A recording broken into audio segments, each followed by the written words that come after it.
Hello everyone, welcome to my channel Style My Way Usha, and I'm Usha. I make these things. Please consider subscribing to my channel. And today I'm going to make this sling bag from Judith Lieber's collection, which is like a vintage camera pattern, and I really fell in love with this sling bag, so I decided to make it for myself and for my daughter. So without further ado, let's see how I made it.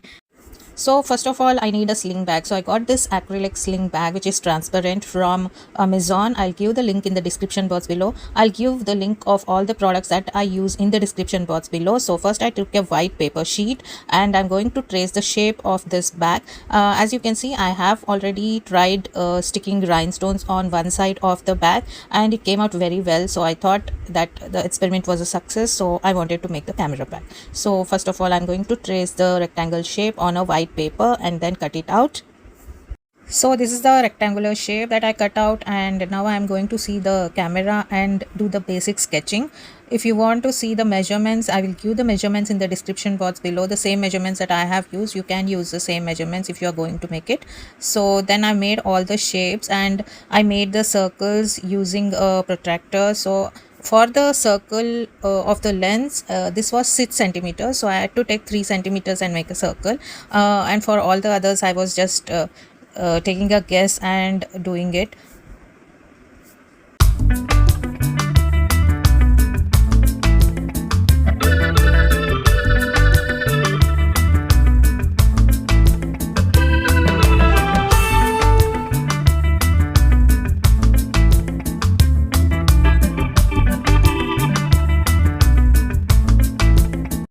Then I put this sheet which has the camera sketch inside the sling bag so that I can see the shapes properly. And now I am using this lightweight foam clay which I got from Amazon to make all these shapes, to give it like a 3D effect, because the camera sling had a 3D effect, the lens and all had a 3D effect, and there were buttons over it.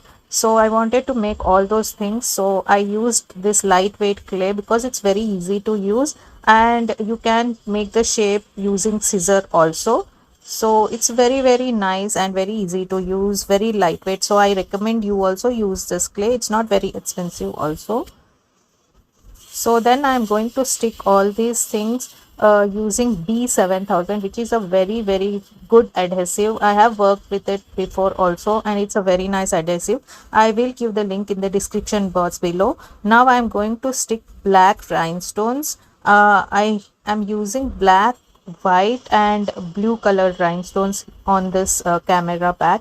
So I will give the links of the rhinestones also in the description box below, so you can check it out if you want to buy them from Amazon. Otherwise you always get these kind of rhinestones in craft shop or embroidery material shops. Or so I'm using a plucker to stick the rhinestones. You can use some gem art materials that you can find on Amazon. If you feel that picking one by one rhinestone one by one is a very difficult task for you, then you can use those kind of tools. But personally I feel that plucker is easy for me. What I do is that I dip the plucker in a little bit of glue which I'm using, like B7000, and I wait for a few seconds. So then what happens is the tip starts sticking to the gemstones, so I can pick them up very easily and stick them. So that's a tip that I wanted to share with you. So now it's just sticking all the rhinestones and filling the gaps very well so that the bag looks beautiful and fully covered and there are no empty spaces left.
So this is how the camera bag turned out, guys. I really fell in love with this one. It turned out very beautiful and pretty, and I hope you liked the video. If you do, please like, share and subscribe to my channel, and bye for now.